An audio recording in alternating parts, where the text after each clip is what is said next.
তো মেইল বা পুরুষদের সেক্সুয়াল ডিসফাংশনের ক্ষেত্রে রোগীরা আমাদের কাছে এসে এটা বলে যে স্যার আমার শারীরিকভাবে বড় অক্ষমতা এবং দুর্বলতা দেখা যাচ্ছে। কোনো পেশেন্ট এসে বলেন যে স্যার আমার স্ত্রীর সাথে মেলামেশার সময়টা খুবই অল্প সময় থাকছে, খুবই অল্প সময়, কখনো 1 মিনিটের থেকেও কম সময়ে আমি তাকে সন্তুষ্ট করতে পারছি না।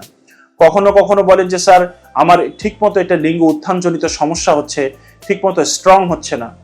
আমরা এই রোগগুলোকে একটা ব্রড আমব্রেলা হিসাবে চিন্তা করি। অনেকগুলো কারণ আছে যে কারণে সেক্সুয়াল ডিসফাংশন হয়ে থাকে।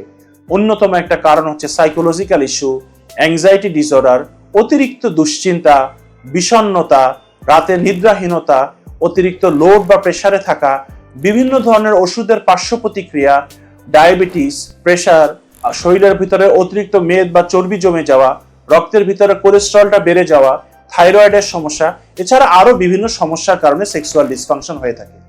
তাই সেক্সুয়াল ডিসফাংশন এই রোগটাকে যদি সঠিক সময়ে আমরা নির্ণয় করতে পারি এবং রোগ নির্ণয় করে যদি আমরা চিকিৎসা গ্রহণ করতে পারি, তাহলে আলহামদুলিল্লাহ এই রোগ থেকে পরিপূর্ণ নিস্তার পাওয়া সম্ভব।